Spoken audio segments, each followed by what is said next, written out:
दोपहर का समय था। कड़कती धूप में राजा शिकार के लिए जंगल में आगे बढ़ रहा था।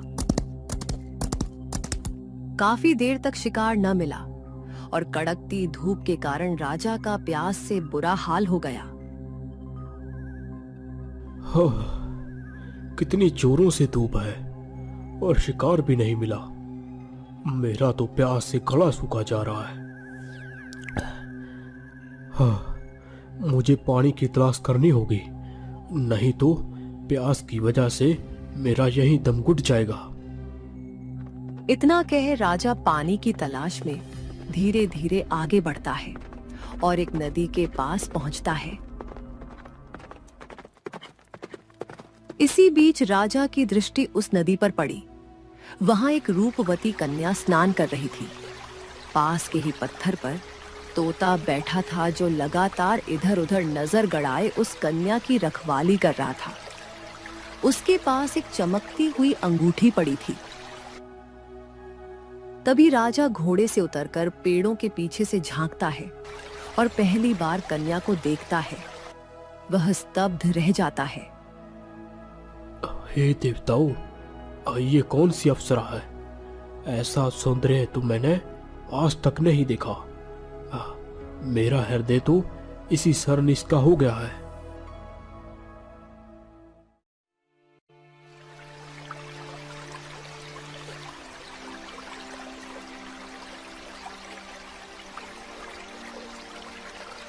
वाह वसुंधरा, आज तो पूरा वातावरण भी तुम्हारी सुंदरता से और निखर गया है। अरे तोते, तुम भी ना बड़ी बड़ी बातें करने लगे हो। सच कह रहा हूँ, तुम्हारी सुंदरता तो कमल से भी कोमल है। तोते, अब और मत बढ़ा चढ़ा कर कहो, मैं तो साधारण कन्या ही हूँ। नहीं वसुंधरा, तुम साधारण नहीं हो। देखो अपने आप को, तुम्हारी ये सुंदरता अद्भुत है। राजा पेड़ के पीछे छिपकर उन्हें देख रहा था। वसुंधरा, जल्दी स्नान पूरा कर लो, कहीं कोई आ ना जाए।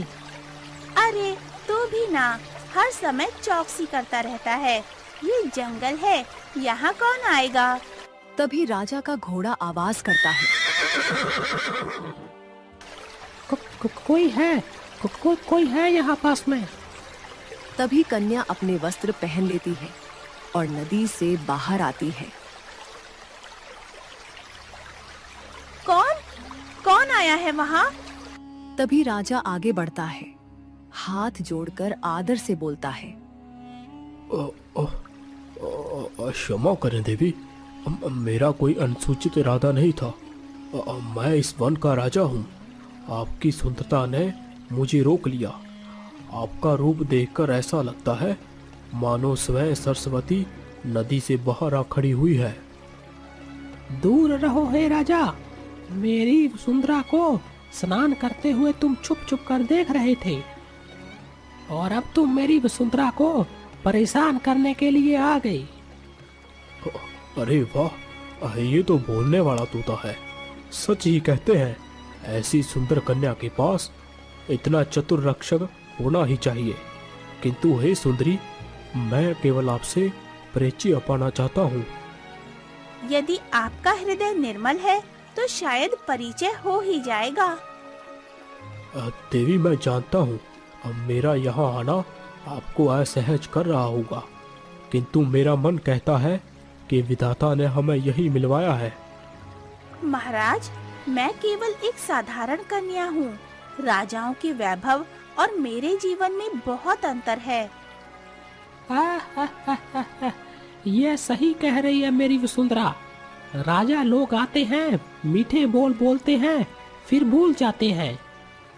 हे तोते, तुम तो बहुत तेज हो, पर विश्वास करो, अब मेरा हृदय छल से परे है।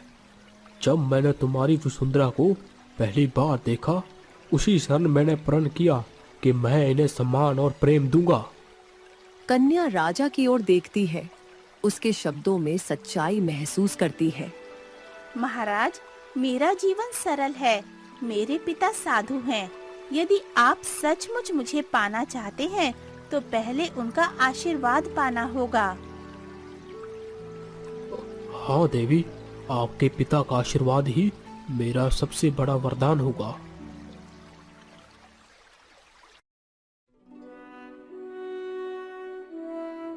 वसुंधरा अब महल की रानी बन चुकी थी और वह तोता भी अब उनके साथ महल में रहता और रानी वसुंधरा की देखभाल करता।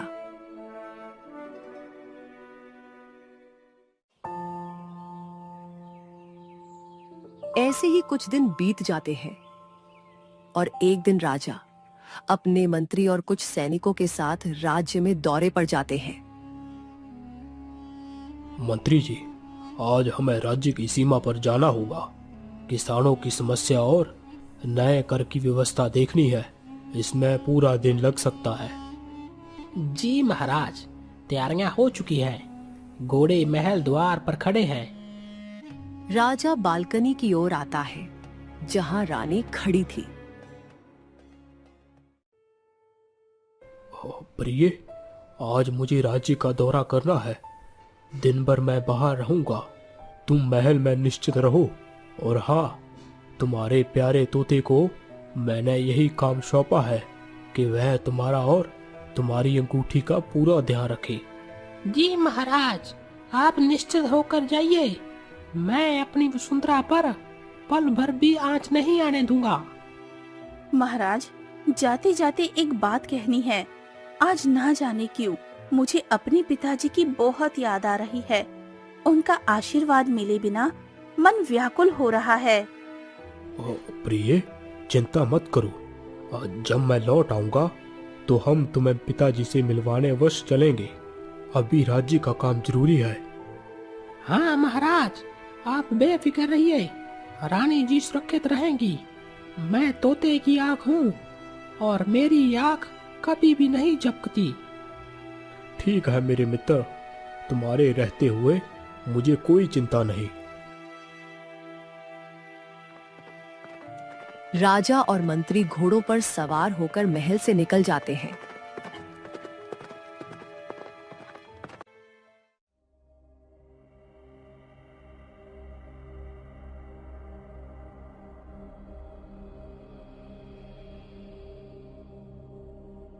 रानी जी, आप इतनी उदास क्यों हैं? अभी तो महाराज थोड़ी देर के लिए बाहर गए हैं। नहीं तोते, ये उदासी महाराज की वजह से नहीं है। दरअसल मुझे अपने पिताजी की याद बहुत सताती है। ना जाने वो कैसे होंगे, क्या खा रहे होंगे, स्वस्थ होंगे या नहीं। वसुंधरा, आप व्यर्थ में चिंता मत कीजिए। आपके पिता ऋषि हैं। उनका आशीर्वाद हमेशा आपके साथ है। आप चाहो तो मैं प्रतिदिन आपको उनकी याद दिलाता रहूंगा और जब महाराज लौटेंगे तो वह आपको अवश्य उनके पास ले जाएंगे। नहीं तोते, तुम अभी जाओ। मुझे पिताजी का हाल चाल लेना ही है। क्यों ना हम अभी पिताजी के आश्रम जाकर उनके दर्शन कराएं? नहीं वसुंधरा, महाराज ने सख्त कहा था कि आज आप महल में ही रहे।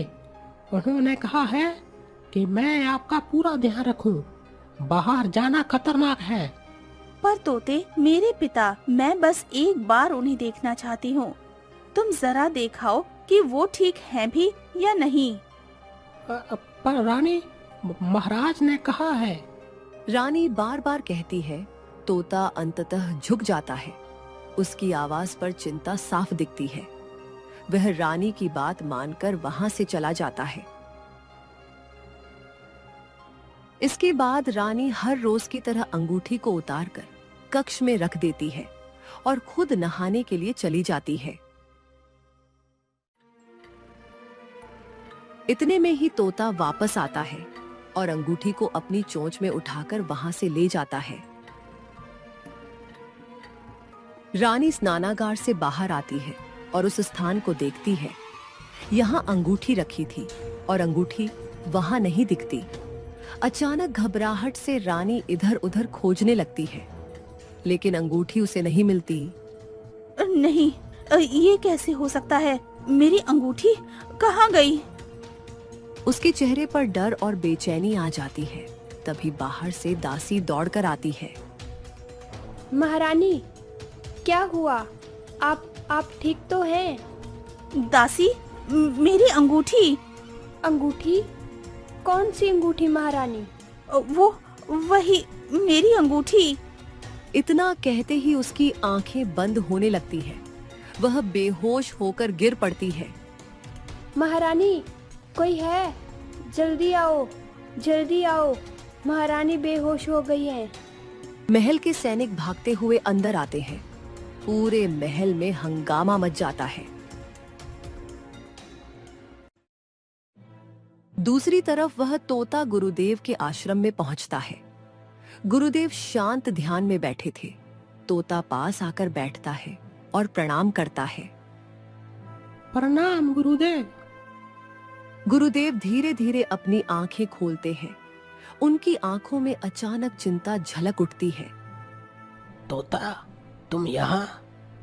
हाँ गुरुदेव, मुझे आपकी पुत्री ने राजमहल से आपके पास भेजा है। राजा महाराज राज्य के कार्य हेतु दौरे पर निकले हैं, परंतु महारानी को आपकी बहुत याद आ रही थी। वह आपकी कुशलता जानना चाहती थी, इसी कारण उन्होंने मुझे यहाँ भेजा। तोता, तू महारानी को छोड़कर यहाँ कैसे आ गया? क्या तुझे पता नहीं, वह अंगूठी ही उनकी जीवन रेखा है। पता नहीं क्यों मुझे मन में अशुभ संकेत मिल रहा है, जैसे कोई अनर्थ घट चुका है। गुरुदेव, मैं महारानी को अकेला नहीं छोड़ना चाहता था, परंतु उन्होंने बहुत आग्रह किया। उन्होंने कहा, मुझे पिता की चिंता हो रही है, जाओ उनका हाल लेकर आओ, इसीलिए मुझे आना पड़ा। मूर्ख तोते, तूने मेरी पुत्री को अकेला क्यों छोड़ा? वह अंगूठी कभी उसके शरीर से दूर नहीं होनी चाहिए, और मुझे यकीन है कि कोई दुष्ट शक्ति उसी अवसर की प्रतीक्षा कर रही थी। गुरुदेव अचानक उठ खड़े होते हैं। उनका चेहरा चिंता से भर जाता है। तोता, अभी तुरंत उड़कर वापस जा, अपनी रानी की रक्षा कर, और ध्यान रखना, अगर कोई अनहोनी हो चुकी हो तो मुझे तुरंत सूचित करना। जाओ और एक क्षण भी मत गवाओ। जी गुरुदेव, मैं तुरंत लौटता हूँ। तोता तेजी से पंख फैलाता है और आसमान की ओर उड़ जाता है। हे प्रभु, अब मेरी पुत्री की रक्षा करना। मुझे भय है कि वह अनर्थ घट चुका है, जिसका आभास मुझे पिछले कई दिनों से हो रहा था।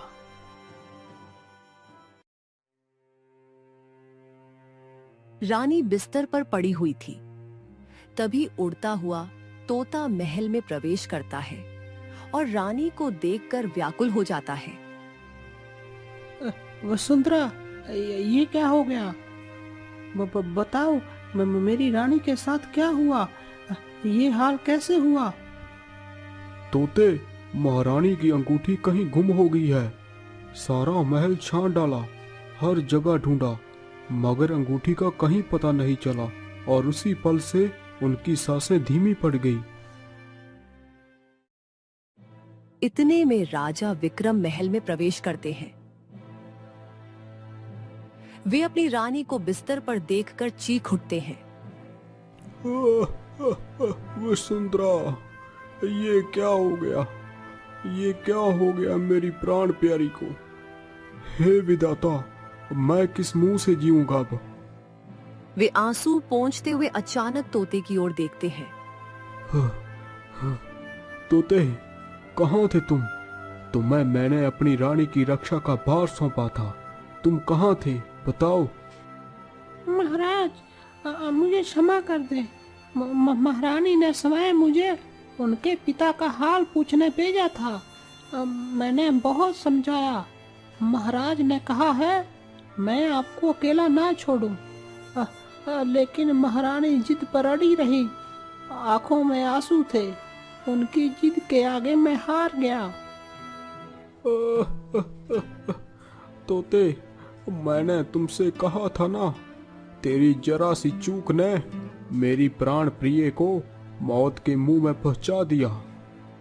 महाराज, मुझे दंड दें, पर कृपया कर गुरुदेव को तुरंत सूचना भेजिए।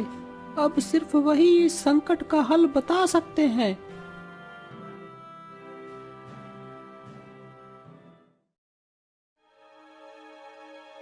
तभी आश्रम से गुरुदेव आते हैं।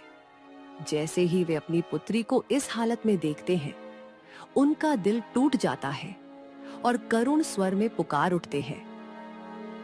राजन, तुमने मुझे वचन दिया था कि मैं तुम्हारी पुत्री की रक्षा करूंगा।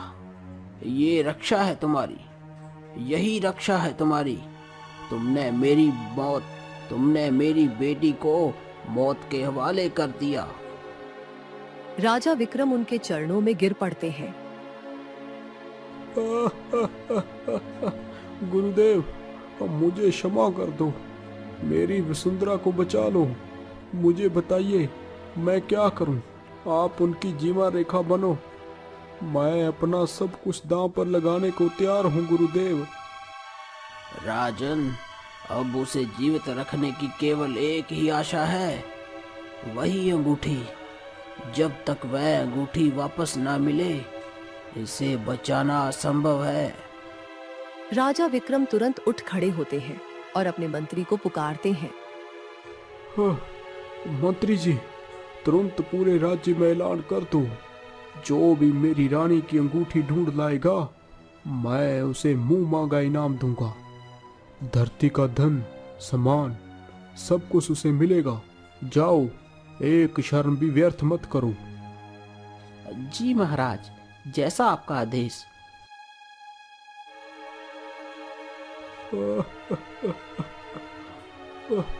वसुंधरा, मैं तुम्हें मरने नहीं दूंगा। तेरी सांसों की डोर चाहे संसार के शोर से क्यों ना बंधी हो, विक्रम उसे खोज लाएगा।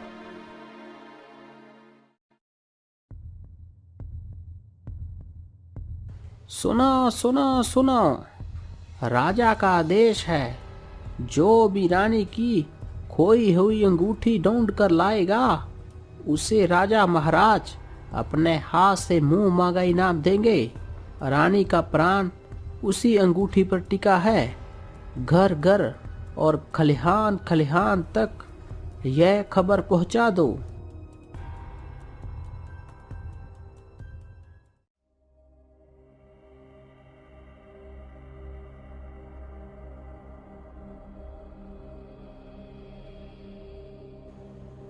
ओह, तुम्हें पता भी है तुम क्या कह रहे हो? बताओ, क्या तुमने सच में वह अंगूठी नदी में गिरा दी? साफ साफ बोलो। मालिक, मुझे माफ कर दीजिए। मैं सच कह रहा हूँ। मैं उड़ रहा था, नदी पार करते हुए अंगूठी मेरी चोंच से छूट गई और पानी में गिर गई। है, ये तुमने क्या कर दिया तोते? हम कितनी रातें उस अंगूठी के लिए जिए, हमने खुद को भूखा रखा, सारी योजना तेरे भरोसे रखी, और अब तू कहता है छूट गई। क्या ये बहाने हैं तेरे? हमने क्या सोचा था राजा अपनी पत्नी की अंगूठी पाने के बाद हमें मुंह मांगा इनाम देगा, सम्मान देगा, पर तूने सब कुछ एक ही पल में बर्बाद कर दिया। सोच, अब क्या होगा? अगर राजा को पता चल गया तो वह हमें जिंदा दफन कर देगा। मालिक, मैं वचन देता हूँ, नदी पर जाऊंगा, कुछ भी कर लूंगा। मैं अंगूठी वापस लाने की कोशिश करूंगा। अब कैसी कोशिश? अब तुम वह अंगूठी नदी से कैसे वापस कर पाएगा? तू अब इस पिंजरे में रहेगा, भूखा प्यासा, ताकि तू समझ सके जिम्मेदारी क्या होती है। तब तक तेरा जेल जैसा जीवन रहेगा। वह तोते की गर्दन पकड़कर उसे छोटे लोहे के पिंजरे में धकेल देता है। तोता चीखता खुहरता पर सैनिक पिंजरे का दरवाजा जकड़ देता है। मालिक, दया करो, मैं फिर से ढूंढ लाऊंगा, मैं फिर से कोशिश करूंगा। बोलना बंद कर। अगर तूने सच में मेरी उम्मीदों को पूरा किया होता तो हम क्या से क्या बन जाते। अब सड़ इस पिंजरे में। सैनिक तोते को पिंजरे में बंद कर झोपड़ी से बाहर चला जाता है।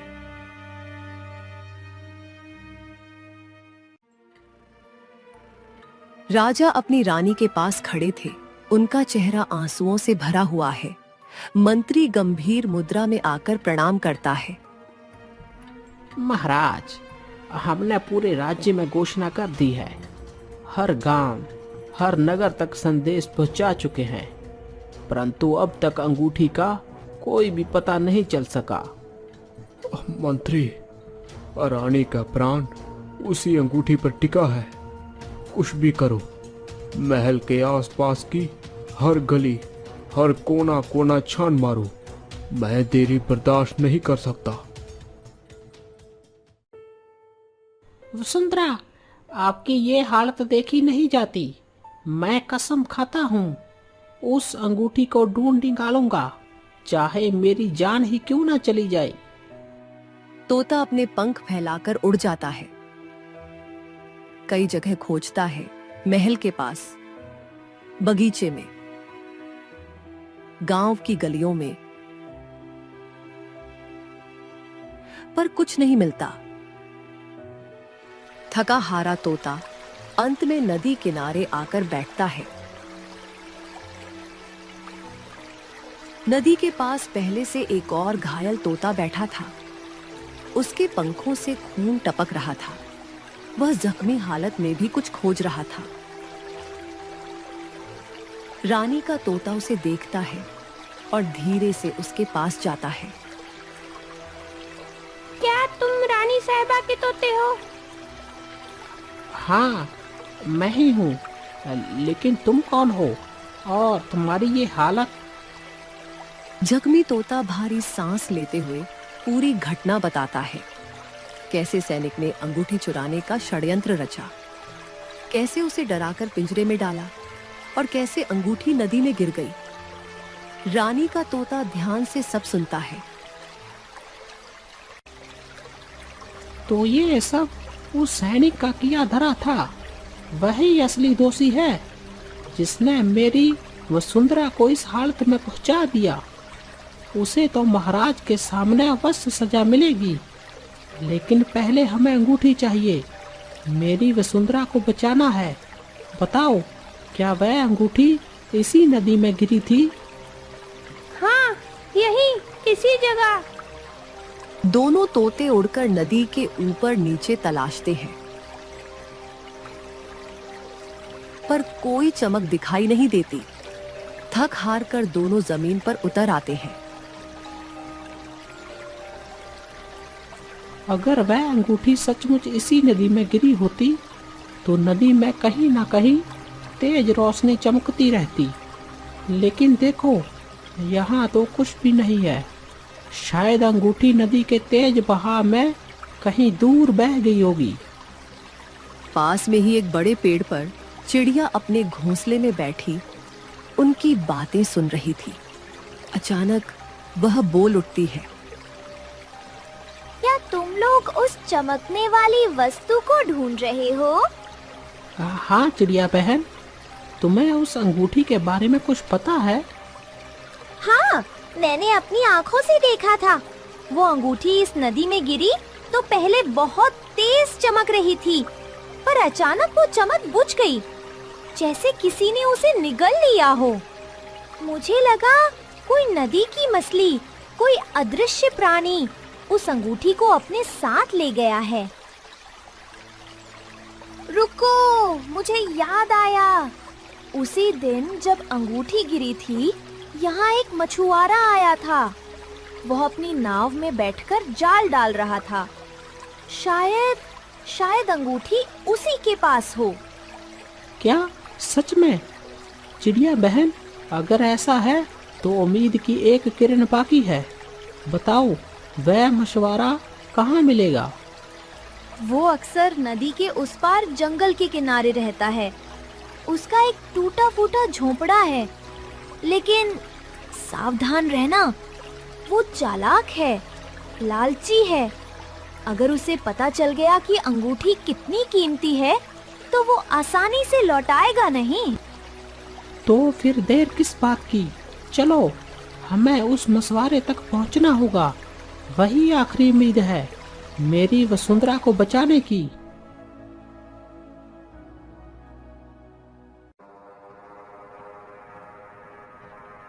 झोपड़ी के बाहर मछुआरा बैठा था। उसके हाथ में वही चमकती हुई अंगूठी थी। ये कैसी वस्तु है? सोने से भी ज्यादा चमकती है। ना गहनों जैसी, ना पत्थरों जैसी। ये चीज अगर किसी राजा के हाथ लग गई तो मैं तो माला माल हो जाऊंगा। तभी पेड़ पर बैठे तोते और चिड़िया सब देख लेते हैं। देखो, वही है वह अंगूठी, मेरी वसुंधरा की जीवन रेखा। लेकिन ये तो उसकी पकड़ में है। इस लालची इंसान से अंगूठी लेना आसान नहीं होगा। हमें चालाकी से काम लेना होगा। तोता उड़कर मछुआरे के पास जाता है और बोलता है, ओ मछुआरे, वह अंगूठी हमारी रानी वसुंधरा की है। तुरंत उसे हमें लौटा दो। यह तुम्हारे लिए खेल नहीं, किसी की जान का सवाल है। अरे वाह, बोलने वाला तोता। तो यह अंगूठी वाकया कोई मामूली चीज नहीं है। अब तो मैं पक्का यकीन कर गया हूँ कि इसके बदले मुझे खजाना मिलेगा। राजा से मिलकर सौदा करूँगा। जब तक मुझे सोना चांदी नहीं मिलेगा, यह अंगूठी मैं किसी को नहीं दूंगा। हाँ मछुआरे, तुम्हें इनाम मिल जाएगा। तुम इसे मुझे सौंप दो। मैं तुम्हें राजा से मुंह मांगा इनाम दिलवा दूंगा। अब जल्दी करो, देरी मत करो। नहीं तोते, मैं तुम्हारी बातों में नहीं आने वाला। पहले मुझे इनाम चाहिए, फिर तुम्हें यह अंगूठी मिलेगी। अरे मूर्ख, वह अंगूठी सिर्फ गहना नहीं है, वह जीवन का आधार है।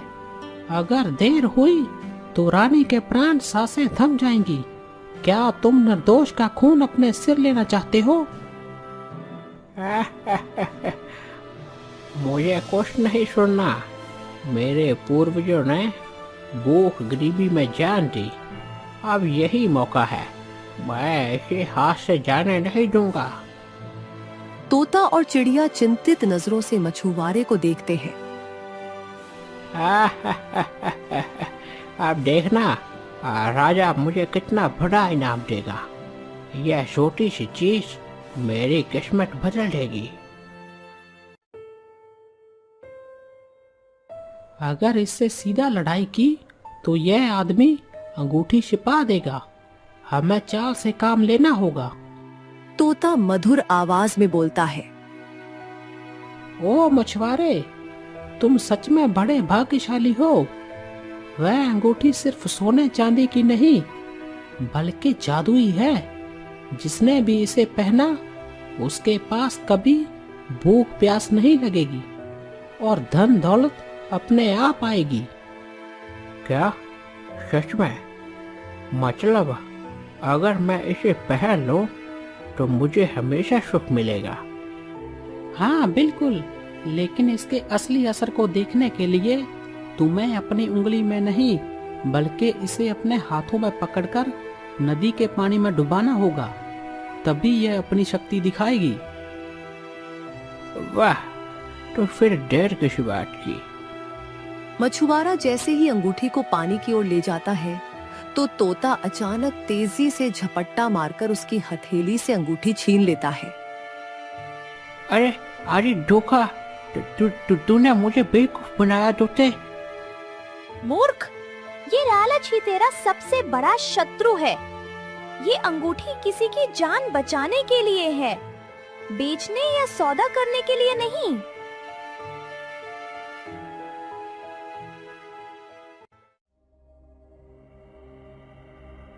महल में रानी बिस्तर पर निढाल पड़ी थी।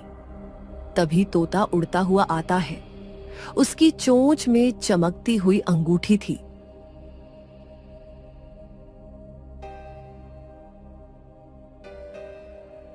गुरुदेव, ये रही वसुंधरा की अंगूठी। जल्दी कीजिए, इसकी जान इसी से बच सकती है। गुरुदेव मंत्रोच्चार करते हैं। अंगूठी को हल्के से रानी की उंगली पर रखकर कुछ मंत्र पढ़ते हैं।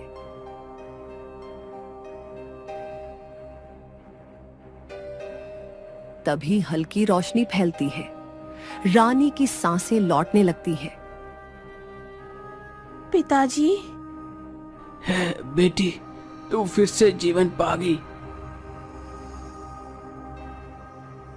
अब तोता राजा की ओर देखता है और सच्चाई बताता है। महाराज, आपकी वसुंधरा की अंगूठी गुम नहीं बल्कि चोरी हुई थी। क्या? चोरी? हाँ महाराज, चोरी। और यह सब वर्षों से काम कर रहे आपके सैनिक मोहन का ही काम है। फिर तोता पूरी घटना राजा को बताता है कि सैनिक मोहन ने यह सब कैसे रचा।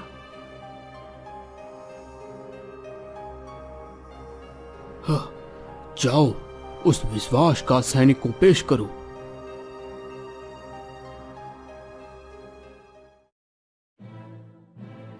सैनिक को राजा के सामने लाया जाता है। बोल, तूने ऐसा क्यों किया? अंगूठी क्यों चुराई? हाँ महाराज, मैंने यह किया। मेरे पूर्वज सालों से आपके राज्य के लिए लड़ते आए। हमने खून बहाया, बलिदान दिया, पर हमें कभी कोई मान, कोई पद, कोई दर्जा नहीं मिला। मैंने सोचा यह अंगूठी लेकर मैं आपसे मुंह मंगाई ना मांगूंगा। मुझे ऊंचा पद मिलेगा, मेरी किस्मत बदलेगी। नीच, वफादारी का नाम पाने के लिए विश्वासघात किया। तूने मेरी रानी की जान जोखिम में डाली। तेरे दुख मैं समझ सकता हूँ, पर तेरी करनी का अपराध उससे भी बड़ा है। राजन, अपराधी को सजा मिलनी चाहिए, पर यह भी सीख लो, अगर राज्य अपने वफादारों को अनदेखा कर देगा तो उनके दिलों में क्रूरता जरूर जन्म लेगी। सही कहा गुरुदेव। सैनिक, तेरे अपराध की सजा तुझे अवश्य मिलेगी। साथ ही मैं प्रण करता हूँ, अब से राज्य में जो भी सच्चा सेवक होगा उसे उसका सम्मान और हक मिलेगा। सैनिक शर्म से सिर झुका लेता है। आज मेरी वसुंधरा जीवित है तो इसका सबसे बड़ा कारण ये छोटा सा प्राण कर्मी प्राणी तोता है। हे वफादार तोते, तूने जो किया वह कोई बड़ा योद्धा भी नहीं कर पाता। आज से यह तोता केवल महल का रक्षक नहीं, अब बल्कि हमारे राज्य का मान है। तोते, तूने न केवल मेरी पुत्री की रक्षा की, बल्कि इस राज्य के भविष्य को भी बचाया। राजन, यह दिन हमें यह भी सिखाता है कि सच्ची निष्ठा केवल मनुष्यों में ही नहीं बल्कि हर जीव में हो सकती है, और आज इस तोते ने यह सिद्ध कर दिया। हाँ, सही कहा गुरुदेव। मैं वचन देता हूँ, यह तोता स्वयं हमारे परिवार का हिस्सा रहेगा। मेरे प्यारे रक्षक, जब सबने तुझ पर शक किया तब भी तूने हार नहीं मानी। तूने हर कठिनाई पार करके मेरी जान बचाई है। मुझे तुझ पर गर्व है। अब से तू मेरा सच्चा मित्र और साया है। मैं कभी भी तुझे अकेला नहीं छोड़ूंगी। वसुंधरा की जय हो, महाराज की जय हो, वसुंधरा की जय हो।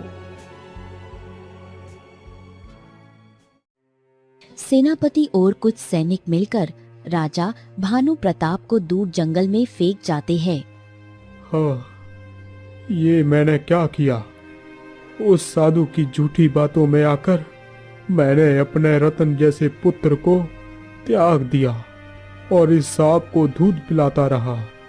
सुमित्रा, तुम सही थी। मुझे मेरी करनी का फल मिल गया।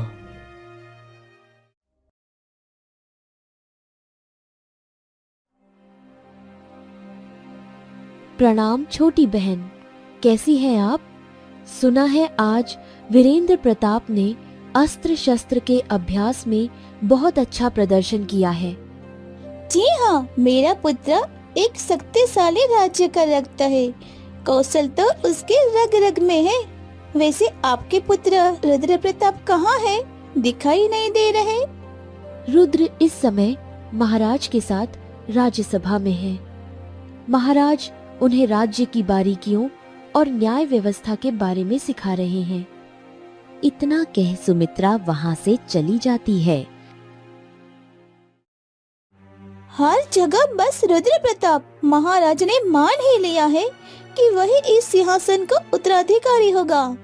वह सुमित्रा एक छोटे से राज्य की राजकुमारी होकर भी आज इस साम्राज्य की महारानी बने बैठी है, और मैं इतने बड़े और शक्तिशाली राज्य की बेटी होने के बावजूद भी उसके पीछे खड़ी रहती हूँ। मुझे समान अधिकार नहीं, सर्वोच्च अधिकार चाहिए। मेरे पुत्र वीरेंद्र का हक छीनकर उस रुद्र को राजा बनाया जाए, ये मुझे कभी स्वीकार नहीं होगा। सुमित्रा की ये बुद्धिमानी ही महाराज को उसका गुलाम बनाए रखती है। महाराज, क्या मैं जान सकती हूँ कि आज भी आपने राज्यसभा में केवल रुद्र को ही क्यों बुलाया? क्या वीरेंद्र को राजनीति सीखने का अधिकार नहीं है? रानी रत्ना, तुम व्यर्थ में ही चिंता कर रही हो। रुद्र ज्येष्ठ पुत्र है, इसीलिए उसे जिम्मेदारियों का ज्ञान पहले होना जरूरी है। मेरे लिए रुद्र और वीरेंद्र दोनों एक समान है, और तुम दोनों रानियां भी मेरे लिए बराबर सम्मान की पात्र हो। समानता की ये बातें आपके मुंह से अच्छी नहीं लगती। आप हर हमेशा सुमित्रा के बेटे को पहल दे रहे हैं। क्या वीरेंद्र उसके समान नहीं? रानी, जब वीरेंद्र इसके योग्य हो जाएगा तो उसे भी ज्ञान दिया जाएगा। इतना कह राजा वहां से चले जाते हैं। बहुत हो गया। अब मेरी छोटी मोटी चालाकियों से सुमित्रा का कुछ नहीं बिगड़ा, लेकिन अब मैं वो वार करूंगी जिससे सुमित्रा और उसका बेटा दोनों इस राजगढ़ के रास्ते से हमेशा के लिए हट जाएंगे। ये सिंहासन सिर्फ मेरे वीरेंद्र का होगा। रात के समय रानी रत्ना गुप्त रूप से महल के बाहर जाती है।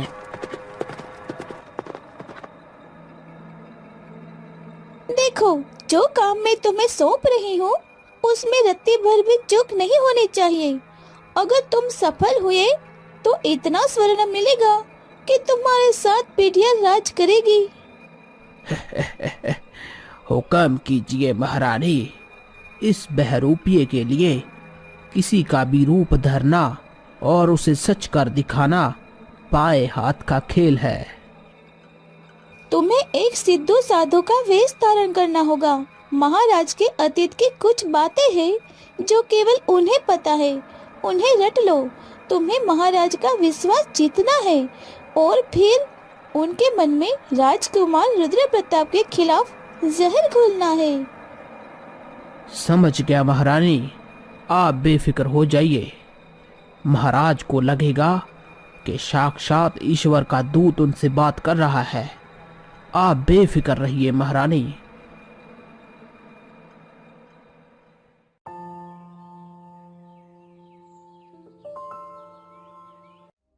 अगली सुबह महल में साधु के वेश में हाथ में कमंडल लिए वह बहरूपिया प्रवेश करता है।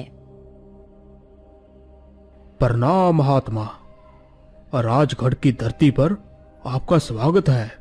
आपकी दिव्य आभा बता रही है कि आप कोई साधारण पुरुष नहीं है। कल्याण हो महाराज। मैं यहाँ से गुजर रहा था तो आपके पूर्वजों की पुकार मुझे यहाँ खींच लाई। मैं देख पा रहा हूँ कि राजगढ़ की नींव कितनी गहरी है। महात्मा, क्या आप मेरे बारे में कुछ ऐसा बता सकते हैं जिससे मुझे आपके ज्ञान पर पूर्ण विश्वास हो जाए?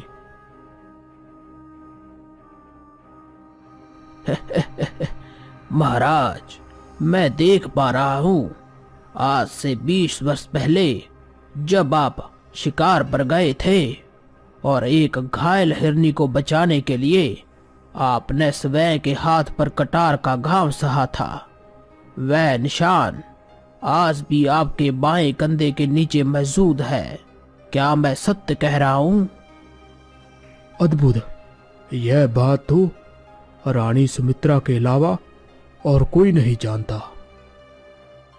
इतना ही नहीं महाराज, राज्य अभिषेक से एक रात पहले आप अपने कुल देवता के मंदिर में अकेले गए थे और आपने गुप्त मन्नत मांगी थी कि यदि आपको पुत्र रत्न की प्राप्ति हुई तो आप पास के मंदिर में स्वर्ण कलश दान करेंगे। वह मन्नत आपने चुपचाप पूरी की थी, बिना किसी को बताए। हे दिव्य पुरुष, आप तो साक्षात अंतर्यामी है। मेरे मन के भीतर के रहस्य भी आप जानते हैं। कृपया कर मेरा मार्गदर्शन करें। महाराज, अतीत सुखद था, लेकिन भविष्य अत्यंत भयानक दिख रहा है। जिस पुत्र के लिए आपने मन्नतें मांगी थी वही आपके विनाश का कारण बनने वाला है। आप क्या कहना चाहते हैं महाराज? साफ साफ कहिए। महाराज, राजकुमारी रुद्र प्रताप की कुंडली में मृत्युहंता योग है। जैसे जैसे उसकी शक्ति बढ़ेगी आपके जीवन की लो कम होती जाएगी। सत्ता के मोह में वह अपनी कटार आपके सीने के पार कर देगा।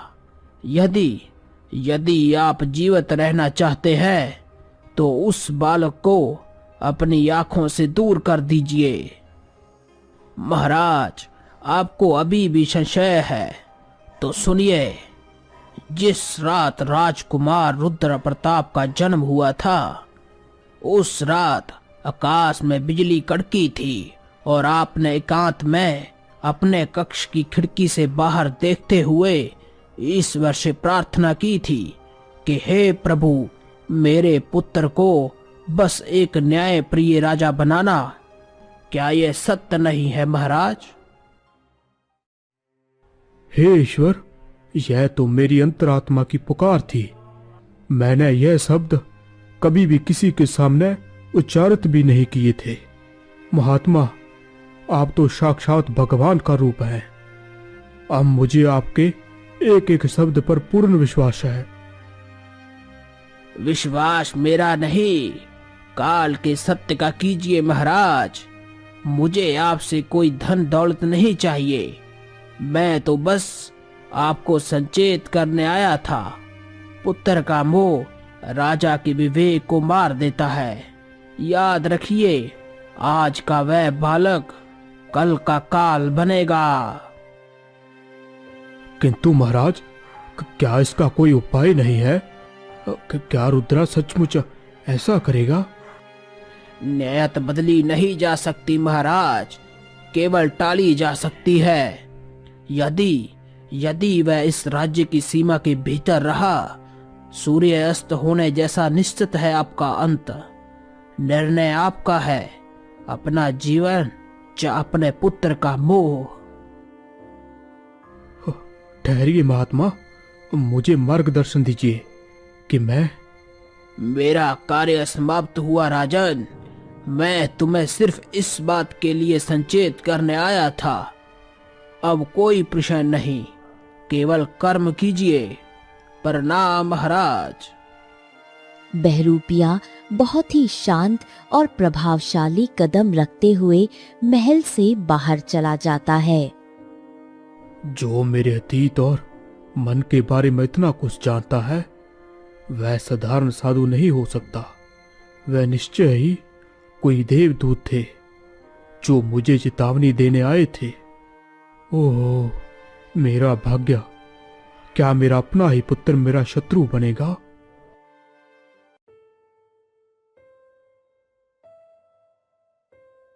राजन पूरी रात वही बात सोचते रहे। कैसा धर्म संकट है। एक तरफ पिता का प्रेम है और दूसरी तरफ राज्य की सुरक्षा और स्वयं के प्राण। साधु की बातें असत्य नहीं हो सकती। उन्होंने वह रहस्य बताए जो कोई नहीं जानता था। मुझे ये कठोर निर्णय लेना ही होगा। रुद्र, तुम्हें मुझसे दूर जाना ही होगा।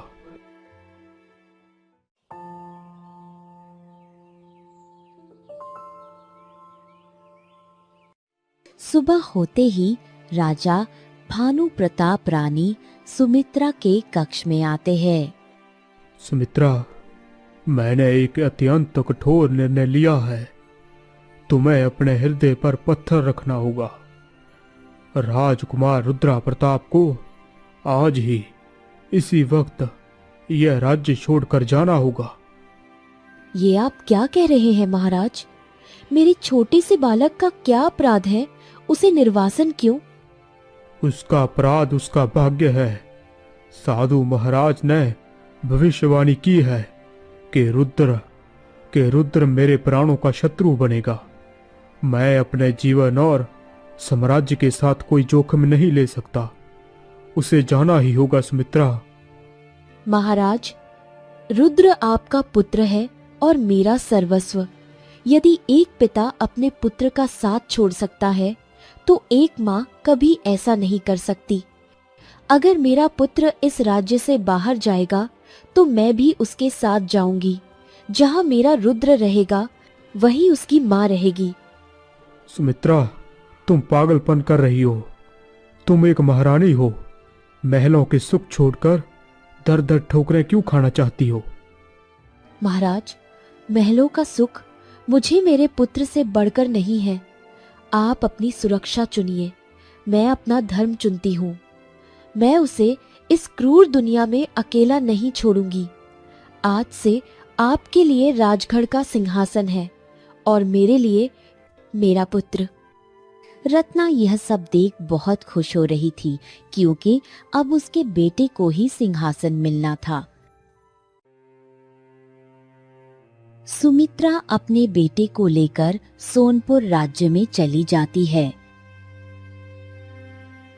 वह वहां बर्तन बनाने का काम करती और रुद्र प्रताप भी उसके कामकाज में हाथ बटाता। माँ, आपने पिता को क्यों नहीं रोका? आप महारानी थी, आपको क्या आवश्यकता थी? पुत्र, वह सुख किस काम का जो मुझे तुमसे अलग कर दे। सोने के पिंजरे से अच्छी यह मिट्टी की झोपड़ी है जहां हम साथ तो हैं। तुम बस अपनी शिक्षा और संस्कारों पर ध्यान देना, भाग्य अपना रास्ता खुद बनाएगा। ऐसे ही कुछ वर्ष बीत जाते हैं। पुत्र वीरेंद्र, अखाड़े के गुरुजी ने बताया कि तुम आज फिर अभ्यास के लिए नहीं पहुंचे। तुम इस विशाल साम्राज्य के राजकुमार हो। कल को तुम्हें ही इसकी भाग दौड़ संभालनी होगी।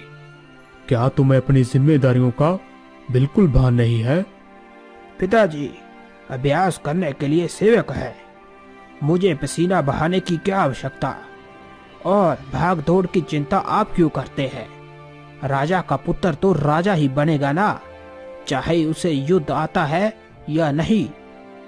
मूर्खतापूर्ण बातें मत करो। एक राजा केवल जन्म से नहीं, अपनी विद्या, नीति और वीरता से पहचाना जाता है। यदि तुम स्वयं को नहीं बदलोगे तो मैं तुम्हें इस सिंहासन के योग्य कभी नहीं मानूंगा। इतना कह राजा वहां से चले जाते हैं। सेनापति, सुना आपने? महाराज कह रहे हैं कि वह मुझे राजा नहीं बनाएगी। लगता है बुढ़ापे में उसकी बुद्धि भ्रष्ट हो गई है। हमें कुछ करना होगा। राजकुमार, महाराज के विश्वास पात्र मंत्री हमारे रास्ते का कांटा है। यदि वह हट जाए तो सेना हमारे नियंत्रण में होगी और सिंहासन आपके कदमों में। तो देर किस बात की? आज रात के भोजन में मंत्री के लिए विशेष उपहार का प्रबंध करो। उसके बाद हम महाराज का हिसाब करेंगे। मंत्री की मृत्यु के बाद राजकुमार वीरेंद्र प्रताप सेनापति के साथ महाराज के कक्ष में घुसते हैं। वीरेंद्र सेनापति, ये क्या है? इस तरह मेरे कक्ष में आने का क्या अर्थ है? अर्थ बहुत सरल है पूर्व महाराज। अब आपकी सत्ता का सूर्यास्त हो चुका है। सेनापति, इसके सिर से वह मुकुट उतारो जिसे देने में ये आनाकानी कर रहे थे। धिक्कार है तुम पर। मैंने तुम्हें पुत्र माना और तुम। अब आप राजा नहीं, एक साधारण वृद्ध है। ये कीमती वस्त्र आप पर शोभा नहीं देते। रत्ना, देखो तुम्हारा पुत्र क्या कर रहा है। कुछ तो बोलो रत्ना, क्या तुम अपने पति का यह अपमान देख सकती हो? जो शक्तिशाली होता है राज्य उसी का होता है महाराज। वीरेंद्र ने वही किया जो उसे उचित लगा। मैं इसमें क्या कह सकती हूँ? सेनापति, इसे साधारण कपड़ों में महल की सीमा से बाहर फेंक दो। आज से राजगढ़ का राजा मैं हूँ। सेनापति और कुछ सैनिक मिलकर राजा भानु प्रताप को दूर जंगल में फेंक जाते हैं। हाँ, ये मैंने क्या किया? उस साधु की झूठी बातों में आकर मैंने अपने रतन जैसे पुत्र को त्याग दिया और इस सांप को दूध पिलाता रहा। सुमित्रा, तुम सही थी। मुझे मेरी करनी का फल मिल गया। रुद्र प्रताप हर रोज की तरह जंगल से लकड़ियां लेकर लौट रहा था।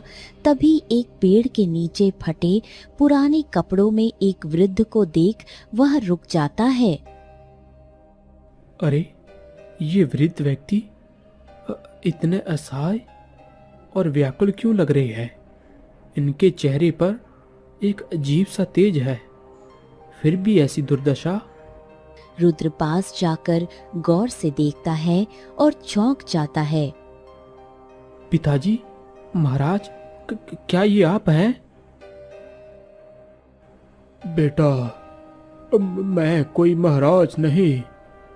मैं तो बस एक अभागा वृद्ध हूँ जिसे अपनों ने ही त्याग दिया। तुम कौन हो? तुम कौन हो बेटा? और मुझे पिताजी क्यों कह रहे हो? पिताजी, मैं आपका ज्येष्ठ पुत्र रुद्र प्रताप हूँ। मुझे पहचानिए। रुद्र? मेरा पुत्र रुद्र? क्या सचमुच तुम हो? हाँ पिताजी, मैं ही हूँ, आपका पुत्र रुद्र। आपकी यह हालत, आप मेरे साथ चलिए।